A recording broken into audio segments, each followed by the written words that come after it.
മധ്യാകാശം തന്നിലിതാ യേശു വരാറായി.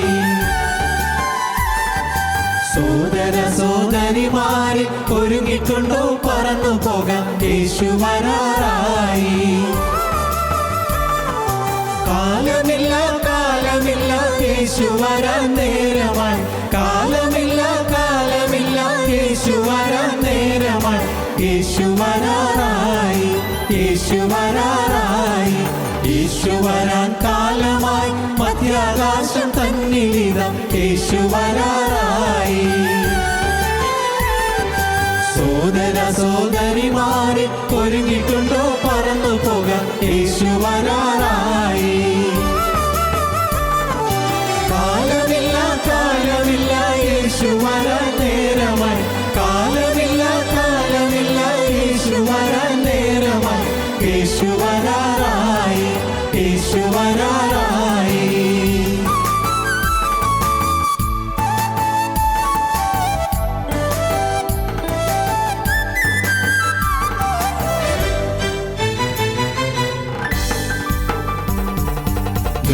കാലത്തെന്നതുപോൽ നോഹിൻ കാലം പോലെയുമാം യേശു വരും നാളിൽ. വിറ്റും നട്ടും തിന്നുകുടിച്ചൊന്നും അറിയാതെ നമ്മൾ പാർത്തിടുന്നു പാരിൽ.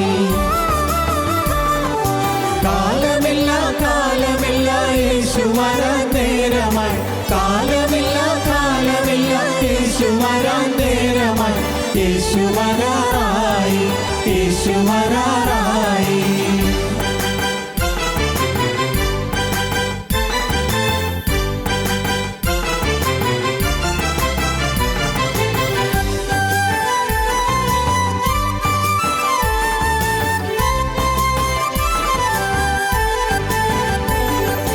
വരുന്നു വേഗം യേശുരാജൻ, ഒരുങ്ങി നിൽക്കും സഭയെ ചേർക്കാൻ വാനമധ്യത്തിങ്കൽ. മണവാട്ടി തൻ ഭാരമെല്ലാം നീങ്ങി നിത്യം മണിയറയിൽ വസിച്ചിടുവാനായി. കാലമില്ല കാലമില്ല യേശു വരാൻ നേരമായി. കാലമില്ല കാലമില്ല യേശു വരാൻ നേരമായി. യേശു വരാറായി, യേശു വരാറായി.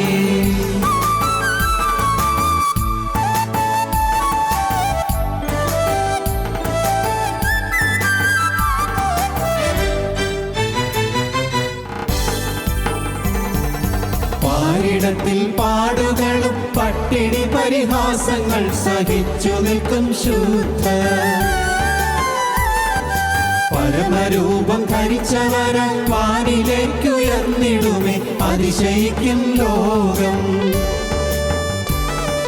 ഹല്ലേലൂയ ഹല്ലേലൂയ ആനന്ദമായി പാടിടാമേ. ഹല്ലേലൂയ ഹല്ലേലൂയ ആനന്ദമായി പാടിടാമേ. യേശു വരാറായി, യേശു വരാറായി. യേശു വരാൻ കാലമായി മധ്യാകാശം തന്നിലിതാ യേശു വരാറായി. സോദര സോദരിമാരെ ഒരുങ്ങിട്ടുണ്ടോ പറന്നു പോകാം, യേശു വരാറായി. കാലമില്ല കാലമില്ല യേശു വരാൻ നേരമായി. കാലമില്ല കാലമില്ല യേശു വരാൻ നേരമായി. യേശു വരാറായി, യേശു വരാറായി. ഞങ്ങളും ക്രൂശിക്കപ്പെട്ട ക്രിസ്തുവിനെ പ്രസംഗിക്കുന്നു. ദൈവ തിരുനാമത്തിൻ്റെ മഹത്വം ഉണ്ടാകട്ടെ. വായിക്കാം യോഹന്നാന്റെ സുവിശേഷം 11 അധ്യായത്തിൻ്റെ 44 വാക്യം. മരിച്ചവൻ പുറത്തു വന്നു. മരിച്ചവൻ പുറത്തു വന്നു. അവന്റെ കാലും കൈയും ശീല കൊണ്ട് കെട്ടിയും. അവന്റെ കാലും കൈയും ശീല കൊണ്ട് കെട്ടിയും. മുഖം റൂമാൽ കൊണ്ട് മൂടിയുമിരുന്നു. മുഖം റൂമാൽ കൊണ്ട് മൂടിയുമിരുന്നു. അവന്റെ കെട്ട് അഴിപ്പീൻ, അവൻ പോകട്ടെ എന്ന് യേശു അവരോട് പറഞ്ഞു. അവന്റെ കെട്ടഴിപ്പീൻ, അവൻ പോകട്ടെ എന്ന് യേശു അവരോട് പറഞ്ഞു. സ്തോത്രം. അവന്റെ കെട്ടഴിപ്പീൻ, അവൻ പോകട്ടെ. കഴിഞ്ഞ ദിവസം നാം ചിന്തിച്ചതിൻ്റെ തുടർച്ചയാണ്. ബന്ധനങ്ങൾ അഴിയുന്നു, ക്രിസ്തു ബന്ധനങ്ങൾ അഴിക്കുന്നു. ജീവൻ കിട്ടി, പക്ഷേ ബന്ധനങ്ങൾ പിന്നെയും നിൽക്കുന്നു. അനേകരും മാനസാന്തരപ്പെട്ടു, അനേകരും ഒരു ദൈവജീവൻ ലഭിച്ച അനുഭവത്തിൽ വന്നവരാണ്. പലരും അതെ, മിക്കവാറും ഒരു പക്ഷേ നമ്മുടെ കൂട്ടായ്മയിലുള്ള അധികം പേരും ഒരു മാനസാന്തരം കിട്ടിയവരാണ്. പ്രകടമായ പാവങ്ങളെല്ലാം വിട്ടു, മദ്യപാനമോ വെറിക്കൂത്തുകളോ വേണ്ടാത്ത ജീവിതമോ എല്ലാം വിട്ടു ഒരുവിധം ഒരു ഭക്തിയുള്ള ജീവിതം നയിക്കുന്നു. അത് നമ്മുടെ കൂട്ടായ്മയുടെ ഒരു വലിയൊരു ഭാഗ്യകരമായ ഒരു അനുഭവമാണ്. പക്ഷേ ജീവൻ കിട്ടിയെങ്കിലും ബന്ധനങ്ങൾ അഴിഞ്ഞിട്ടില്ല. ചില കെട്ടുകൾ ഇനി അഴിയാനുണ്ട്. കയ്യും കാലും ശീലോട് കെട്ടി മുഖം റൂമാലോട് മൂടിയിരിക്കുന്നു. ലാസർ പുറത്തു വന്നത് അതുതന്നെ ഒരു അത്ഭുതമാണ്. കാരണം ഈ കയ്യും കാലും കെട്ടിയിരിക്കുന്നയാൾ എങ്ങനെ കല്ലറയിൽ നിന്ന് പുറത്തേക്ക് വരും? കയ്യും കാലും കെട്ടിയിരിക്കുന്നു, മുഖം റൂമാലോട് മൂടിയിരിക്കുന്നു. അങ്ങനെ ഒരാൾ എങ്ങനെ പുറത്തു വരും? അപ്പോൾ അവിടെ ദൈവത്തിൻ്റെ അത്ഭുതം അവിടെ വന്നു കഴിഞ്ഞു. ലാസറിൻ്റെ ജീവിതത്തിൽ അത്ഭുതം നടന്നു കഴിഞ്ഞു. വലിയൊരു അത്ഭുതം നടന്നു കഴിഞ്ഞു. നമ്മുടെ ജീവിതത്തിലും വലിയൊരു അത്ഭുതം നടന്നു കഴിഞ്ഞിട്ടുണ്ട്. വചനം കേട്ടു, വചനപ്രകാരം ജീവിക്കണമെന്നത് ആഗ്രഹം ലഭിച്ചു. നിസ്സാര കാര്യമല്ല. വചനപ്രകാരം ജീവിക്കാൻ നമുക്കൊരാഗ്രഹമുണ്ടായി. ഒരു ദൈവത്തിൻ്റെ ആകർഷണം നമുക്ക് കിട്ടി. ആകർഷണം. എൻ്റെ പിതാവ് ആകർഷിച്ചിട്ട് അല്ലാതെ ആർക്കും എൻ്റെ അടുക്കൽ വരാൻ കഴിയുകയില്ലെന്ന് കർത്താവ് പറഞ്ഞു. ദൈവത്തിൻ്റെ ആകർഷണം ലഭിച്ചു. അനേകർക്ക് കിട്ടിയിട്ടില്ല. അതുകൊണ്ടാണ് പലരും വചനം കേൾക്കാൻ താല്പര്യപ്പെടാത്തത്. ആകർഷണം കിട്ടിയിട്ടില്ല. ആ ആകർഷണം കിട്ടിയവരാണ് നാം. എൻ്റെ പിതാവ് ആകർഷിച്ചിട്ടല്ലാതെ ആർക്കും എൻ്റെ അടുക്കൽ വരാൻ കഴിയുകയില്ലെന്നാണ് കർത്താവ് പറഞ്ഞത്. പിതാവിൻ്റെ ആകർഷണം നമുക്കുണ്ട്. ആ ഒരു ഭാഗ്യം ലഭിച്ചു. ഇനി പക്ഷേ എങ്കിലും കെട്ടുകൾ ഇനി അഴിയണമല്ലോ. ജീവൻ കിട്ടി. നമുക്ക് തീർച്ചയായിട്ടും ഒരു വീണ്ടും ജന്മം കിട്ടി. വീണ്ടും ജന അനുഭവത്തിൽ വന്നു. ആ ഒരു പുതുജന്മത്തിൻ്റെ അനുഭവത്തിൽ നിന്നും ജീവിക്കുന്നു. ഒരു പ്രാർത്ഥന ജീവിതമുണ്ട്. രാവിലെയും വൈകുന്നേരവും വീട്ടിൽ കുടുംബ പ്രാർത്ഥനയുണ്ട്. നമ്മുടെ അവരവരുടെ പള്ളികളിൽ പോകുന്നു, ആരാധനയിൽ സംബന്ധിക്കുന്നു. എല്ലാം ഒരുവിധം ചിട്ടപ്പെട്ട ജീവിതം വന്നു കഴിഞ്ഞു. പക്ഷേ ഇനിയും ബന്ധനങ്ങളുണ്ടല്ലോ. ബന്ധനങ്ങൾ. അതാണ് കർത്താവ് പറഞ്ഞത്, അവൻ്റെ കെട്ടഴിപ്പീൻ അവൻ പോകട്ടെ, അവൻ സ്വതന്ത്രനാകട്ടെ. സ്വാതന്ത്ര്യം കിട്ടിയിട്ടില്ല. പൂർണ്ണമായൊരു സ്വാതന്ത്ര്യം കിട്ടിയിട്ടില്ല. അവൻ്റെ കെട്ടഴിപ്പീൻ. ബന്ധനം പൂർണ്ണമായി അഴിഞ്ഞിട്ടില്ല. ഇനിയുണ്ട് ബന്ധനങ്ങൾ. അതാണ് ഈ ശുദ്ധീകരണം എന്ന് പറയുന്നത്. നമുക്ക് നാം തന്നെ തിരിച്ചറിയണം ഇനിയും ബന്ധനങ്ങളുണ്ട് എന്ന്. പക്ഷേ പ്രവൃത്തിയിൽ തെറ്റായ വഴികൾ പോകുന്നുണ്ടാവില്ല. പക്ഷേ മോട്ടീവ്സ്, നമ്മുടെ ഉദ്ദേശങ്ങൾ, നമ്മുടെ ലക്ഷ്യങ്ങൾ, മോട്ടീവ്സ്, അതിൽ തെറ്റുകൾ കാണും. എന്താണ് എൻ്റെ ജീവിതത്തിൻ്റെ മോട്ടീവ്? എൻ്റെ ജീവിതത്തിൻ്റെ ലാക്ക് എന്താണ്? What for I live? ഞാൻ എന്തിനു വേണ്ടി ജീവിക്കുന്നു? എന്തിനു വേണ്ടി? എന്താണ് എൻ്റെ ജീവിതത്തിൻ്റെ ലക്ഷ്യം? നമുക്ക് ഒരു കൃത്യമായ ഒരു നിർണ്ണയം നമുക്ക് വേണം ആ കാര്യത്തിൽ. എൻ്റെ ജീവിതത്തിൻ്റെ ലക്ഷ്യം എന്താണ്? ലക്ഷ്യം ശരിയായാൽ നമുക്ക് വളരെ സുഗമമായി യാത്ര ചെയ്യാം, ആത്മീയ ജീവിതം നയിക്കാം. ലക്ഷ്യം ശരിയായി കഴിഞ്ഞാൽ, ലാക്ക് ശരിയായി കഴിഞ്ഞാൽ. ഇവിടെ കുറേ കാലം ജീവിക്കുന്നു, കുറേ കാലം ജീവിച്ച് അങ്ങ് തീർന്നു പോകുന്നു. ഞാൻ ഇടയ്ക്കിടയ്ക്കൊക്കെ ചിന്തിക്കും, നല്ല അനുഗ്രഹീതമായ സുവിശേഷകരെയൊക്കെ ഞാൻ ഓർക്കും. അവരിൽ പലരും വളരെ ശ്രേഷ്ഠമായ ശുശ്രൂഷ ചെയ്തവരാണ്. പക്ഷേ അവരിന്നില്ല, ഭൂമിയിലില്ല. നാം ഒരു ദിവസം അതുപോലെ കടന്നു പോകും. ജനിച്ചു, കുറേ കാലം പ്രവർത്തിച്ചു, അത് കഴിഞ്ഞ് ഈ ഭൂമിയിൽ നിന്ന് മാറിപ്പോകും. കുറേ കാലം നമ്മുടെ പ്രിയപ്പെട്ടവരൊക്കെ ഓർക്കും, പിന്നെ ആ ഓർമ്മകൾ അങ്ങ് കുറഞ്ഞു വരും, മങ്ങി വരും. പിന്നെ അതങ്ങ് തീർത്തും മാറിപ്പോകും. ഒരു പക്ഷേ ആണ്ടിലൊരിക്കലൊന്ന് ഓർത്താലായി. ആണ്ടിൽ ഒരിക്കൽ ഓർമ്മയ്ക്ക് വിശുദ്ധ കുർബാന ചൊല്ലിക്കുന്ന ആ ദിവസം ഒന്ന് ശ്രുതിയിൽ ചെന്ന് അവിടെ ചെന്ന് നിൽക്കും, പ്രാർത്ഥിക്കും. പക്ഷേ ആ ജീവിതം അവിടെ, ഈ ഭൂമിയിലെ ജീവിതം അവിടെ അങ്ങ് തീരുകയാണെന്ന് നമുക്ക് തോന്നും. പക്ഷെ ഒരു കാര്യമുണ്ട്, ജീവിതം തീരുകയല്ല, ജീവിതം തുടരുകയാണ്. അത് മനസ്സിലാക്കണം. ഈ മരണം കൊണ്ട് ജീവിതം തീരുകയല്ല, ജീവിതം തുടരുകയാണ്. ഒരു മഹാസമുദ്രത്തിൽ ഒരു തുള്ളി വെള്ളം എടുക്കുന്ന, ഒരു തുള്ളി വെള്ളം കൈ മുക്കി ഒരു തുള്ളി വെള്ളം എടുത്തു. എത്രയുണ്ട്? വിശാലമായി, അനന്തവിശാലമായി കിടക്കുന്നതായ മഹാസമുദ്രത്തിലെ പെരുവെള്ളത്തിൽ നിന്ന് ഒരു തുള്ളി വെള്ളം ഇങ്ങനെ എടുത്തു. എന്തുണ്ട്? എന്നതുപോലെയാണ് നമ്മുടെ ഈ ഭൂമിയിലെ ആയുസ്. അത്രയേ ഉള്ളൂ. ഇനി നിത്യതയുടെ വിശാല പാരാവാരം പരന്നു കിടക്കുകയാണ്. വിശാലമായ സമുദ്രം പരന്നു കിടക്കുകയാണ് നിത്യതയുടെ. അതിൽ ഈ ഭൂമിയിലെ ജീവിതം ഒരു സ്വപ്ന സമാനം. സ്വപ്നം തൽക്കാലത്തേക്ക് സ്വപ്നം കണ്ടു, 2 മിനിറ്റുകാർ സ്വപ്നം കണ്ടു. ആ സ്വപ്നം അതങ്ങ് തീർന്നു. പിന്നെയും ജീവിതം പിന്നെ തുടരുന്നു എന്നതുപോലെ ഈ ഭൂമിയിലെ നമ്മുടെ ജീവിതം ഒരു ചുരുക്കം കാലം. മഹാസമുദ്രത്തിലെ ഒരു തുള്ളി വെള്ളം പോലെ നീ പറഞ്ഞല്ലോ, അത്രയേ ഉള്ളൂ ജീവിതം. ഈ ജീവിതം കൊണ്ട് നേടേണ്ട ചില നേട്ടങ്ങളുണ്ട്, ചില സമ്പാദ്യങ്ങളുണ്ട്, നേടേണ്ടതായ ചില മഹത്തായ സമ്പാദ്യങ്ങളുണ്ട്. അത് ഈ ലോക ജീവിതം കഴിഞ്ഞുള്ള ജീവിതത്തിനുള്ളതായ മഹത്തായ ഒരുക്കമാണത്. വരാൻ പോകുന്ന ജീവിതത്തിലേക്ക് വേണ്ടി, നിത്യതയ്ക്ക് വേണ്ടി നാം ഒരുങ്ങുകയാണ്. അതാണ് ഇവിടെ നമുക്ക് ലഭിക്കുന്നതായ ഇതുപോലുള്ള സന്ദർഭങ്ങൾ, പ്രാർത്ഥനാ സന്ദർഭങ്ങൾ. ഇതെല്ലാം നാം പ്രയോജനപ്പെടുത്തി നാം ഈ ലോക ജീവിതത്തിൻ്റെ ചുരുങ്ങിയ കാലം കൊണ്ട് നാം നേടേണ്ട നേട്ടം നാം സമ്പാദിച്ചു വയ്ക്കണം. സ്വർഗത്തിലേക്കുള്ള ഡിപ്പോസിറ്റ് നാം സമ്പാദിച്ചു വയ്ക്കണം. നമുക്ക് വരുമാനത്തിൻ്റെ ഒരു അംശം ബാങ്കിലിടുന്നു, നിക്ഷേപം ഡിപ്പോസിറ്റ് ചെയ്യുന്നു. മക്കൾക്ക് വേണ്ടി, മോളുടെ വിവാഹത്തിന് വേണ്ടിയാകാം, അല്ലെങ്കിൽ മോൻ്റെ വിദ്യാഭ്യാസത്തിന് വേണ്ടിയാകാം. ഇല്ലേ, കുറച്ച് രൂപ ബാക്കി വയ്ക്കുന്നു, അത് ഡിപ്പോസിറ്റ് ചെയ്യുന്നു. പലർക്കും ഇപ്പോൾ ഡിപ്പോസിറ്റ് ചെയ്യാൻ പൈസയൊന്നും ഇല്ല, ഉള്ളവർ ഡിപ്പോസിറ്റ് ചെയ്യുന്നു. എന്നതുപോലെ നാം മനസ്സിലാക്കണം, സ്വർഗത്തിലെ മഹാനിക്ഷേപത്തിലേക്ക് നാം ഡിപ്പോസിറ്റ് ചെയ്തുകൊണ്ടിരിക്കണം ഓരോ ദിവസവും. നമ്മുടെ ജീവിതത്തിൽ അതിനുവേണ്ടി മാത്രമാണ് ഈ ലോക ജീവിതം. നാം എന്തെല്ലാം ഇവിടെ നമുക്ക് ഉണ്ടോ അതെല്ലാം ക്ഷണികമാണെന്നും എല്ലാം നശ്വരമാണെന്നും, നശിച്ചു പോകുന്നത് എല്ലാം തീർന്നു പോകുന്നതാണെന്നും ഒന്നും സ്ഥായിയായി നിലനിൽക്കുന്നതല്ലെന്നും ഗ്രഹിച്ചുകൊണ്ട് നിത്യതയ്ക്ക് വേണ്ടി നാം സമ്പാദിച്ചു വയ്ക്കണം. ആ നിത്യതയ്ക്ക് വേണ്ടിയുള്ള സമ്പാദ്യമാണ് കർത്താവായ യേശുക്രിസ്തു. യേശുക്രിസ്തു അതാണ് ഏറ്റവും മഹത്തായ ഡിപ്പോസിറ്റ്. ക്രിസ്തുവിനെ നാം സമ്പാദിച്ചു വയ്ക്കണം. ഹൃദയത്തിൽ ക്രിസ്തു വസിക്കുന്ന ആ ഭാഗ്യാനുഭവം നാം നേടണം. ഹൃദയത്തിൽ ക്രിസ്തു വസിക്കുന്നതായ സന്തോഷാനുഭവം നാം നേടണം. പ്രിയപ്പെട്ടവർ, നിങ്ങൾ ഈ രീതിയിൽ ഒരു പുതു സമീപനം നിങ്ങൾക്ക് വരികയാണെങ്കിൽ ജീവിതം എന്ത് ആനന്ദപ്രദമായിരിക്കും. ക്ലേശങ്ങളിൽ നിന്നല്ല ഞാൻ പറയുന്നത്, തീർച്ചയായിട്ടുണ്ട്. ക്ലേശങ്ങളുണ്ട്, ഭാരങ്ങളുണ്ട്, ദുഃഖകരമായ കാര്യങ്ങളുണ്ട്, ചിലപ്പോൾ രോഗങ്ങളുണ്ട്, പണത്തിന് ഞെരുക്കങ്ങളുണ്ട്, ഈ ആവശ്യങ്ങൾക്ക് പൈസ തികയാതെ വരുന്നുണ്ട്, കഠിനാധ്വാനം ചെയ്യേണ്ടി വരുന്നുണ്ട്. ഇതെല്ലാം കഠിനാധ്വാനമൊക്കെ വേണമല്ലോ, ശരി. പക്ഷേ ഇതെല്ലാം ഉള്ളപ്പോഴും അകത്തൊരു സന്തോഷത്തിൻ്റെ കുളിർമ, സന്തോഷത്തിൻ്റെ ആശ്വാസം ഹൃദയത്തിൽ ഇങ്ങനെ തിങ്ങിക്കൊണ്ടിരിക്കും. പ്രശ്നമില്ലാത്തതല്ല ക്രിസ്തീയ ജീവിതം. പ്രശ്നങ്ങളുണ്ട്, എല്ലാവർക്കും പ്രശ്നങ്ങളുണ്ട്.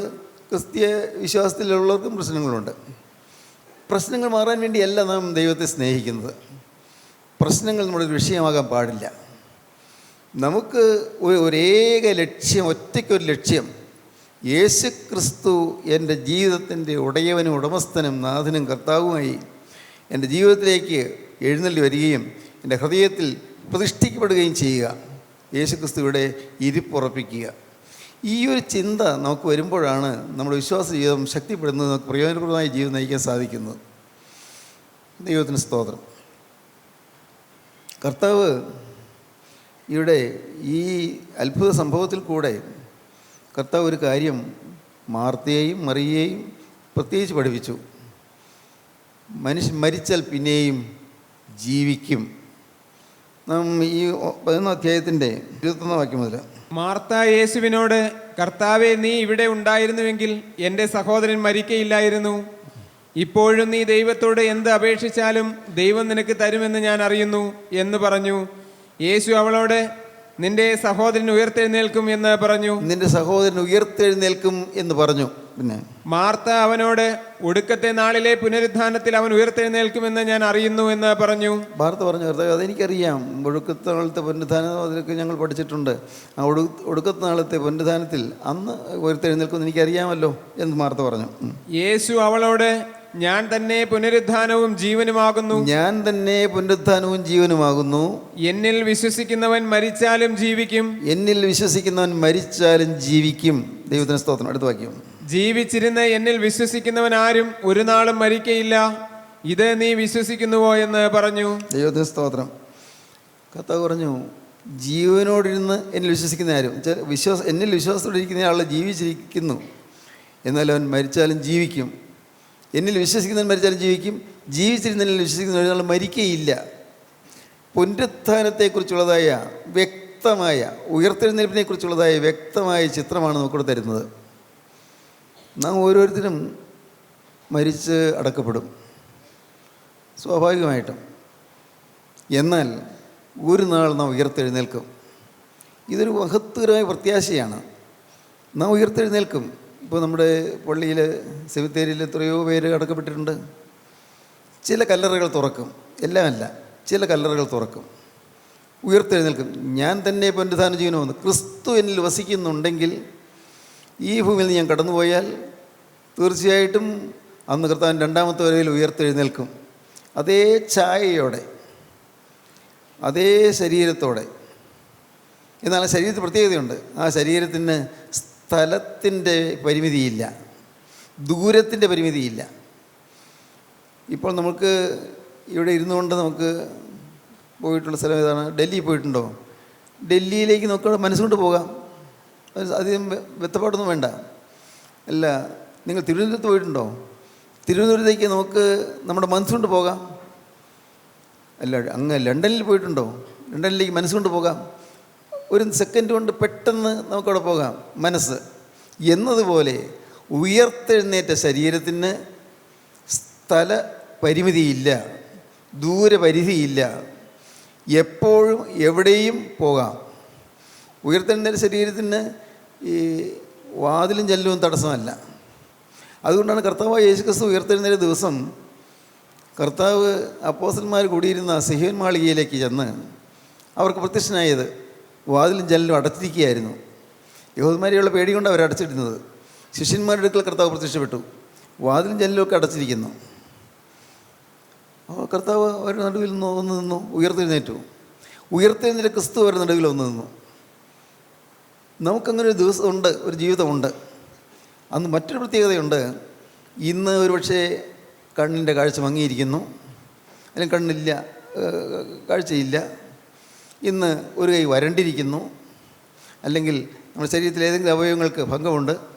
പക്ഷേ അന്ന് ഉയർത്തെഴുന്നേറ്റ് കഴിയുമ്പോൾ ആ അംഗഭംഗങ്ങളൊന്നും കാണുകയില്ല. അത് ശരിയായ രീതിയിലായിരിക്കും. ഇതൊരു വലിയ അനുഭവമാണ്. ഈ സമ്പത്തൊക്കെയാണ് നാം നേടുന്നത്, ഈ സമ്പത്തൊക്കെയാണ് നമുക്ക് ലഭിക്കുന്നത്. ഉയർത്തെഴുന്നേറ്റ ശരീരം, മഹത്വ ശരീരം. ദ്രവത്വമുള്ളത് അദ്രവത്വത്തെ പ്രാപിക്കുന്നു അപ്പോസ്തലൻ പറയും. ദ്രവത്വമുള്ളത് അദ്രവത്വത്തെ, മർത്യമായത് അമർത്യത്വത്തെ. അപ്പോസ്തലനായ പൗലോസ് പറയുന്നതാണ്, ദ്രവിക്കുന്നത്, ഇപ്പോൾ ഈ ശരീരം ദ്രവിക്കുന്നതാണ്, എന്നാൽ ദ്രവിക്കാത്തൊരു ശരീരം നമുക്ക് ലഭിക്കും. ഈ ശരീരം മർത്യമായതാണ്, അമർത്യമായൊരു ശരീരം നമുക്ക് ലഭിക്കും.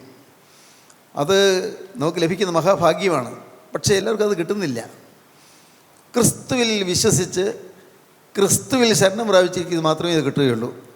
ശരണത്താലേ നിൻ കൃപയിൽ മരണമടഞ്ഞൊരു ദാസരെ നിൻ ജീവസ്വരം അത് ഉണർത്തണമേ കവറിയുന്ന ഉദ്യാനത്തിനായി സ്വർഗീയ പ്രതിസായിലേക്ക്, സ്വർഗീയ ഉദ്യാനത്തിലേക്ക് പ്രവേശിക്കാൻ സാധിക്കും. ശരണത്താലേ നിൻ കൃപയിൽ മരണമടയണം.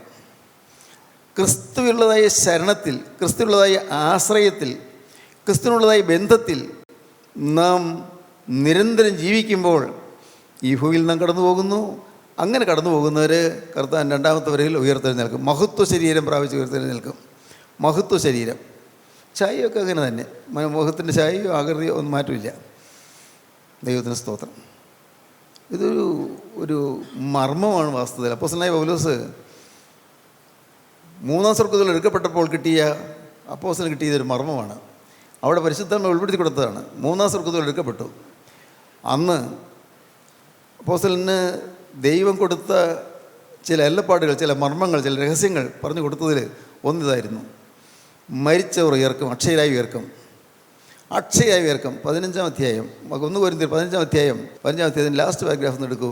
സഹോദരന്മാരെ, മാംസരക്തങ്ങൾക്ക് ദൈവരാജ്യത്തെ അവകാശമാക്കുവാൻ കഴിയുകയില്ല. ശരീരത്തോടെ ദൈവരാജ്യം അവകാശമാക്കാൻ കഴിയും. ഈ ശരീരത്തോടെ, മാംസവും രക്തമുള്ള ഈ ശരീരത്തോടെ ദൈവരാജ്യം ചെയ്യാൻ പറ്റുകയില്ല. ദ്രവത്വം അദ്രവത്വത്തെ അവകാശമാക്കുകയുമില്ല എന്ന് ഞാൻ പറയുന്നു. ദ്രവിച്ചു ധരിച്ചു പോകുന്നത്. ദ്രവത്വം അദ്രവത്വത്തെ അവകാശമാക്കുകയില്ല. ഞാൻ ഒരു മർമ്മം നിങ്ങളോട് പറയാം. ഞാൻ മർമ്മം, ഒരു രഹസ്യം നിങ്ങൾ പറഞ്ഞു തരാം. വല്ല ഗർവേറിയ ഒരു കാര്യം നിങ്ങൾക്ക് പറഞ്ഞു തരാം. ഞാനൊരു മർമ്മം നിങ്ങളോട് പറഞ്ഞു തരാം. നാം എല്ലാവരും നിദ്ര കൊള്ളുകയില്ല. നാം എല്ലാവരും നിദ്ര കൊള്ളുകയില്ല. എന്നാൽ അന്ത്യകാഹളനാദത്തിങ്കൽ എന്ന് പറഞ്ഞാൽ എന്താണ്? നാം എല്ലാവരും മരിച്ച് മൺമറയുകയില്ല. കുറേ പേര് നാം എല്ലാവരും നിദ്ര കൊള്ളുകയില്ല. അന്ത്യകാഹളനാദത്തിങ്കൽ പെട്ടെന്ന് കണ്ണിമയ്ക്കുന്നിടയിൽ നാം എല്ലാവരും രൂപാന്തരപ്പെടും. പെട്ടെന്ന് ഒരു സെക്കൻഡ് നേരം, നമ്മൾ ദിവസത്തിൽ എത്രയോ മിനിറ്റുകളുണ്ട്, എത്രയോ സെക്കൻഡുകളുണ്ട്. ഒന്ന് കണ്ണു വയ്ക്കുന്നുണ്ടെങ്കിൽ നാം പെട്ടെന്ന് വിധം മാറുന്ന രൂപം മാറും. ജീവിച്ചിരിക്കുന്നവർ പെട്ടെന്ന് ആളങ്ങ് മാറിക്കഴിയും, പിന്നെ കാണുന്നില്ല. ചിലർ ബസ്സിൽ യാത്ര ചെയ്യുമായിരിക്കും, ചിലർ പാടത്ത് പണിയെടുക്കുകയായിരിക്കും, ചിലർ ഒരു പക്ഷേ വീട്ടിൽ കിടന്ന് ഉറങ്ങുകയായിരിക്കും. നാം എല്ലാവരും നിദ്ര കൊള്ളുകയില്ല. നാം എല്ലാവരും ഈ ഭൂമിയിൽ നിന്ന് മരിച്ചു മാറിപ്പോവുകയില്ല. എന്നാൽ അന്ത്യകാഹളനാദത്തിങ്കൽ പെട്ടെന്ന് കണ്ണിമയ്ക്കുന്നിടയിൽ നാം എല്ലാവരും രൂപാന്തരപ്പെടും. പെട്ടെന്ന് കണ്ണിമയ്ക്കുന്നിടയിൽ നാം എല്ലാവരും രൂപാന്തരപ്പെടും. ഞാൻ ഇത് എത്രയോ പ്രാവശ്യം ഞാൻ വായിച്ചിട്ടുള്ളതാണ്. പക്ഷേ ഈ അടുത്ത സമയത്ത് എൻ്റെ മനസ്സിൽ വന്നു, എപ്പോഴും നാം സൂക്ഷിച്ച് നിന്നില്ലെങ്കിൽ കർത്താവ് അപ്പോഴാണ് വരുന്നെങ്കിൽ എന്തെങ്കിലും ഒരു ചീത്ത ചിന്തയോ, ആരോടെങ്കിലും ഇഷ്ടക്കുറവോ, ആരോടെങ്കിലും പരിഭവമോ, അല്ലെങ്കിൽ വീട്ടിൽ എന്തെങ്കിലും കാര്യത്തിലുള്ള നീരസമോ എന്തെങ്കിലും വന്നു പോയാൽ ആ സമയത്താണ് കർത്താവ് വരുന്നെങ്കിലോ അപ്പോൾ നാം ഉപേക്ഷിക്കപ്പെട്ടു പോകും. ഞാൻ എന്നെ തന്നെ ചിന്തിച്ച കാര്യമാണ് പറയുന്നത്. ഏതെങ്കിലും കാര്യത്തിലൊരു വ്യഗ്രതയോ ഒരു പ്രത്യേക നിർബന്ധമോ എനിക്ക് ഉണ്ടായിപ്പോയാൽ ആ സമയത്താണ് കർത്താവ് വരുന്നതെങ്കിൽ ഞാൻ ഉപേക്ഷിക്കപ്പെടും. നിങ്ങൾക്ക് ഇത് മനസ്സിലാക്കാൻ പ്രയാസമായിരിക്കും. ആ ഒരൊറ്റ നിമിഷം കൊണ്ട് കർത്താവ് അങ്ങനെ ഉപേക്ഷിക്കുമോ? കർത്താവിൻ്റെ വചനം പറയുന്നു, ഇത്രയും സമയങ്ങൾ നാം കർത്താവിൻ്റെ കൂടെ ഇരുന്നാൽ പോലും, കർത്താവിനെ കാത്തുകൊണ്ടിരുന്നവരാണെങ്കിൽ പോലും, കർത്താവിനെ പ്രതീക്ഷിച്ചുകൊണ്ടിരുന്നവരാണെങ്കിൽ പോലും, കർത്താവിൻ്റെ ജീവിതം വേർതിരിച്ചവരാണെങ്കിൽ പോലും ഒരു സെക്കൻഡ് നേരത്തെ അലസത മതി അപകടം വരാൻ. ഒരു സെക്കൻഡ് നേരം, അതാണ് അലസത ലേശം ബാധിച്ചാൽ ആ ശുഭ വഴിക്ക് വശമതനായി ആത്മത്തെ സ്വയമേ നിഹരിക്കുന്ന താക്കന്മാർ പാടിയത്. അലസത, ഒരു ചെറിയ അലസത വന്നാൽ മതി. അപ്പോൾ എത്ര ജാഗ്രതയോടെ ഇരിക്കേണ്ടതാണ്. അതുകൊണ്ടാണ് കർത്താവ് പറഞ്ഞത്, മനുഷ്യപുത്രൻ വരുമ്പോൾ വിശ്വാസം കണ്ടെത്തുമോ?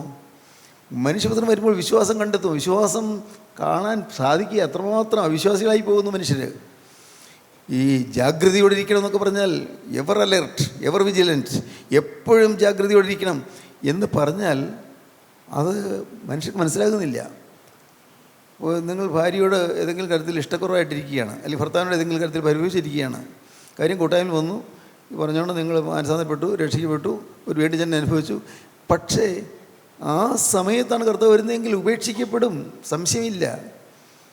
ദൈവത്തിൻ്റെ നീതി അതാണ്. ദൈവത്തിൻ്റെ കരുണ നമ്മെ വീണ്ടെടുക്കുന്നു, ദൈവത്തിൻ്റെ കൃപ നമ്മെ വീണ്ടെടുക്കുന്നു, നമുക്ക് സുബോധം തരുന്നു. പക്ഷേ കൃപ വ്യർത്ഥമാക്കി കളയരുത്. അതാണ് 2 കൊരിന്ത്യർ 6:1 പറയുന്നത്. കൃപ ലഭിച്ചു, പക്ഷേ ആ കൃപ വ്യർത്ഥമാക്കരുത്. ഇന്ന് നമുക്ക് വചനം കിട്ടുന്നു, അത് കൃപയാണ്, ദൈവം തരുന്ന മഹാദാനമാണ്. ഈ കൃപ ഒരിക്കലും കളഞ്ഞു പോകരുത്. നിങ്ങൾക്ക് ദൈവത്തിൻ്റെ കൃപ ലഭിച്ചത് വ്യർത്ഥമായി തീരരുത് എന്ന് ഞാൻ സഹപ്രവർത്തിക്കാരായി നിങ്ങളെ പ്രബോധിപ്പിക്കുന്നു. നിങ്ങൾക്ക് ദൈവത്തിൻ്റെ കൃപ ലഭിച്ചത് വ്യർത്ഥമാകരുത്, വ്യർത്ഥമായി പോകരുത്.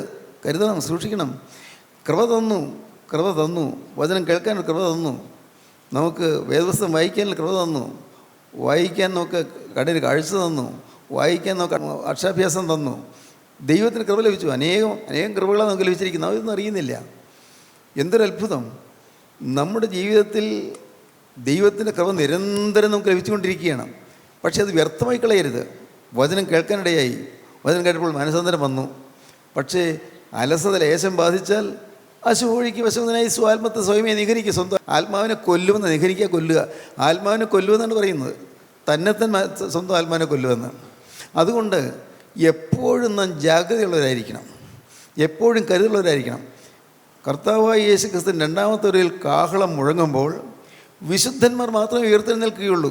ശരണത്താലേ നിൻ കൃപയിൽ മരണമടഞ്ഞൊരു ദാസർ, അവർ മാത്രമേ ഉയർത്തെഴുന്നേൽക്കുകയുള്ളൂ. അതൊരു ഗൗരവമേറിയ കാര്യമാണ്. അല്ലാത്തവരാരും ഉയർത്തെഴുന്നേൽക്കുകയില്ല, അല്ലാത്തവരാരും രൂപാന്തരം പ്രാപിക്കുകയുമില്ല. അന്ന് ജീവനോട്ടിരിക്കുന്നവർ രൂപാന്തരം പ്രാപിക്കും, മരിച്ചവർ ഉയർത്തെഴുന്നേൽക്കും. ഇതെല്ലാം സംഭവിക്കാൻ പോകുന്ന കാര്യങ്ങളാണ്. നിങ്ങളൊട്ടും സ്തോത്രം. ഞാൻ അത്ഭുതത്തോടെ ഓർക്കുന്നു, വേദപുസ്തകത്തിൽ കർത്താവായ യേശുക്രിസ്തുവിൻ്റെ വരവിന് 1000 കൊല്ലം മുമ്പാണ് ദാവീദ് എൻ്റെ ദൈവമേ നിന്നെ കൈവിട്ടത് എന്ന് പറഞ്ഞത്. നോക്കൂ, 22 സംഗീതത്തിൽ 1-ാം വാക്യം. അക്ഷരപ്രകാരം അത് നിറവേറിയല്ലോ. കർത്താവായ യേശുക്രിസ്തുവിൻ്റെ ക്രൂശ് മരണത്തെക്കുറിച്ച് സങ്കീർത്തനത്തിൽ 69-ാം സങ്കീർത്തനം എത്രയോ വിശദമായിട്ടാണ് എല്ലാം. എനിക്ക് നിങ്ങൾ കയ്പ് തന്നു, കൊടുപ്പാൻ തന്നു. കർത്താവിന് കയ്പ് കൊടുത്തതിനെ കുറിച്ച് വേദപുസ്തകം 1000 കൊല്ലം മുമ്പ് എഴുതി വെച്ചിരിക്കുന്നു. കർത്താവായ യേശുക്രിസ്തു ജനിക്കുന്നതിന് 500 വർഷം മുമ്പാണ്, 400 ചില്ലാനും 500 വർഷം മുമ്പാണ് സഖരിയ പ്രവാചകൻ 30 വെള്ളിക്കാശിനാണ് കർത്താവിന് ഒറ്റ കൊടുക്കുന്നത് പറഞ്ഞത്. അതുപോലെ തന്നെ നടന്നല്ലോ. യേശുക്രിസ്തു ജനിക്കുന്നതിന് അത് സഖരിയ പ്രവാചകൻ പറഞ്ഞു. യേശുക്രിസ്തു ജനിക്കുന്നതിന് 600 വർഷം മുമ്പാണ് സഖരിയ പ്രവാചകൻ യേശുവിനെ ഒറ്റിക്കൊടുക്കുമെന്ന് പറഞ്ഞത്. ആ സഖരിയ പ്രവാചകൻ തന്നെ പറഞ്ഞു, ഹോശന്ന ഘോഷയാത്ര, സിയോം 3 ഭയപ്പെടേണ്ട, ഇതാ നിൻ്റെ രാജാവ് സൗമ്യനായി കഴുതക്കുട്ടിയുടെ പുറത്ത് കയറി വരുന്നു എന്ന് പറഞ്ഞത്. എല്ലാം ഇങ്ങനെ ഓരോന്നോരോന്ന് പറഞ്ഞതെല്ലാം വേദപുസ്തകത്തിലുള്ളതെല്ലാം നിറവേറി വരികയാണ്. അതുകൊണ്ട് ഈ വേദപുസ്തകത്തിൽ പറഞ്ഞിരിക്കുന്ന ഈ കാര്യവും നിറവേറുന്നതിന് സംശയിക്കേണ്ട. കർത്താവ് വീണ്ടും വരും. കർത്താവ് വീണ്ടും വരുമ്പോൾ നാം എവിടെയായിരുന്നാലും നാം രൂപാന്തരപ്പെടണം. മരിച്ച് മൺമറഞ്ഞ് കല്ലറയിൽ കിടക്കുകയാണെങ്കിലും നാം ഉയർത്തെഴുന്നേൽക്കണം. ദൈവത്തിന് സ്തോത്രം. ഇത് നമ്മുടെ ജീവിതത്തിൻ്റെ പ്രധാനപ്പെട്ടൊരു കാര്യമായിരിക്കണം, സുപ്രധാനമായ കാര്യമായിരിക്കണം. യേശുക്രിസ്തു വരും. ക്രിസ്തു തൻ്റെ പ്രിയപ്പെട്ടവരെ ചേർക്കാൻ വീണ്ടും വരും. മണവാട്ടി സഭയിൽ ചേർക്കാൻ കർത്താവ് വീണ്ടും വരും. മധ്യാകാശത്തിൽ കർത്താവ് എഴുന്നള്ളി വരും. അന്ന് കർത്താവിൻ്റെ സന്നിധിയിലേക്ക് പറന്നുയരാൻ നമുക്ക് സാധിച്ചില്ലെങ്കിൽ തീരാ നഷ്ടമായിരിക്കും, ഭയങ്കര നഷ്ടമായി പോകും. യേശുക്രിസ്തുവിൻ്റെ സന്നിധിയിലേക്ക് പറന്നുയരാൻ സാധിച്ചില്ലെങ്കിൽ, ഇത്രയും കാലം ജാഗരിച്ചിരുന്നു കാത്തിരുന്നു, പക്ഷേ സാധിച്ചില്ലല്ലോ എന്നോർത്ത് നിരാശപ്പെട്ട കാര്യമില്ല. ആ ലാസ്റ്റ് മൊമെൻറ്റ് വരെ, അവസാന നിമിഷം വരെ ജാഗ്രതയോടെ കാത്തിരിക്കുന്നവർ, വാങ്ങിപ്പോയവർ ഉയർത്തെഴുന്നേൽക്കും, ജീവനോട്ടിരിക്കുന്നവർ രൂപാന്തരപ്പെടും. ഇതെല്ലാം നമുക്ക് അറിയാവുന്ന കാര്യങ്ങളാണ്, തത്വം അറിയാം. പക്ഷേ തത്വം അറിയാമെങ്കിൽ നാം എത്രത്തോളം ഇത് വിശ്വസിക്കുന്നുണ്ട്, അഥവാ എത്രത്തോളം നമ്മുടെ ജീവിതത്തിൽ പകർത്തുന്നുണ്ട്. ഇന്ന് ഞാൻ വളരെ സ്നേഹത്തോടും വിനയത്തോടും കൂടി നിങ്ങൾ പറയട്ടെ, ഇതെല്ലാം കേട്ടിട്ട് നിങ്ങൾ നഷ്ടപ്പെട്ടു പോകരുത് എന്ന് ഞാൻ സ്നേഹത്തോടെ ആശംസിക്കുകയാണ്. നഷ്ടപ്പെട്ടു പോകരുത്, ഉപേക്ഷിക്കപ്പെട്ടു പോകരുത്. നാം അന്ന് പിന്നെ കരഞ്ഞിട്ട് കാര്യമില്ല. അതുകൊണ്ട് ഇന്ന് ഈ വാക്കുകളെ കേൾക്കുമ്പോൾ കർത്താവിൻ്റെ വരവിൽ ഞാൻ ഉയർത്തെഴുന്നേൽക്കും. കല്ലറയിലാണെങ്കിൽ ഞാൻ ഉയർത്തെഴുന്നേൽക്കും, ഞാൻ സെമിത്തേരിയിലാണെങ്കിൽ ഞാൻ ഉയർത്തെഴുന്നേൽക്കും. സെമിത്തേരികളിലെ ചില കല്ലറകൾ തുറക്കും, ചില ശവക്കുഴികൾ തുറക്കും, എല്ലാം തുറക്കുകയില്ല. കർത്താവേ, ആ കല്ലറകളിൽ നിന്ന് തുറന്ന് പറന്നു വരുന്ന വിസ്മയുടെ നിലയിൽ ഞാൻ നിൽക്കുമാറാകണമേ. ഇത് നിങ്ങളുടെ പ്രാർത്ഥനാ വിഷയമായിരിക്കണം. ദൈവത്തിൻ്റെ സ്തോത്രം നമുക്ക് പ്രാർത്ഥിക്കാം. കാരുണ്യവാനായ ഞങ്ങളുടെ സ്വർഗീയ പിതാവേ, ഈ മനോഹരമായ സമയത്തിനായി ഞങ്ങൾ നിന്നെ സ്തുതിക്കുന്നു, ഞങ്ങൾ നിന്നെ സ്തോത്രം ചെയ്യുന്നു. കർത്താവേ, രണ്ടാമത്തെ വരവിനെക്കുറിച്ച് വീണ്ടും ഞങ്ങളെ ഓർമ്മപ്പെടുത്തിയതിനായി നന്ദിയോടെ സ്തോത്രം. നിൻ്റെ ഈ മക്കളെ അവിടുത്തെ പരിശുദ്ധ വചനം കൊണ്ട്, പരിശുദ്ധ ശക്തി കൊണ്ട് ഇന്ന് നിറയ്ക്കുകയും കൃപയിൽ ഈ മക്കളെ കാക്കുകയും കർത്താവ് രണ്ടാമത്തെ വരവിന് വേണ്ടി അവരെ ഒരുക്കുകയും ചെയ്യണമെന്ന് പ്രാർത്ഥിക്കുന്നു.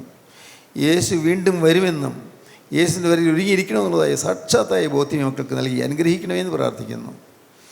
പ്രയാസങ്ങളുണ്ടല്ലോ കർത്താവെ, ഭാരങ്ങളുണ്ടല്ലോ, അനേകരെ ദുരിതത്തിൽ കഴിയുന്നുണ്ടല്ലോ, അനേകരെ ഞെരുങ്ങി കഴിയുന്നുണ്ടല്ലോ, രോഗത്തിൽ വിഷമിച്ച് കഴിയുന്നുണ്ടല്ലോ, ഹോസ്പിറ്റലിലെ രോഗികളായി കിടക്കുന്നവരുണ്ടല്ലോ. കർത്താവെ, എൻ്റെ നാഥ, ഞങ്ങളെ ഇന്ന് അവിടെ സന്നിധിയിലേക്ക് വിളിച്ചു കൂട്ടിയത് അവർക്കെല്ലാം വേണ്ടി ഞങ്ങൾ മധ്യസ്ഥരായി നിൽക്കാൻ വേണ്ടിയാണ് നിങ്ങൾ വിശ്വസിക്കുന്നു. അവരെയും അനുഗ്രഹിക്കണമേ കർത്താവെ. രോഗത്തിലിരിക്കുന്നവരെ താങ്ങണമേ കർത്താവെ. രോഗത്തിൽ പീഡിതരായിരിക്കുന്നവർക്ക് സൗഖ്യം കൊടുക്കണമേ കർത്താവെ. മനസ്സ് വിഷമിച്ചിരിക്കുന്നവർക്ക് സമാധാനം കൊടുക്കണമേ കർത്താവെ. കുടുംബങ്ങളിലേക്ക് ശാന്തിയും സമാധാനം അയക്കണമേ. തിരുനാമം മഹത്വപ്പെടുത്തണമേ. യേശുക്രിസ്തുവിൻ്റെ സ്നേഹം നിറഞ്ഞ നാമത്തിൽ പ്രാർത്ഥിക്കുന്നവരോടെ കേൾക്കണമേ.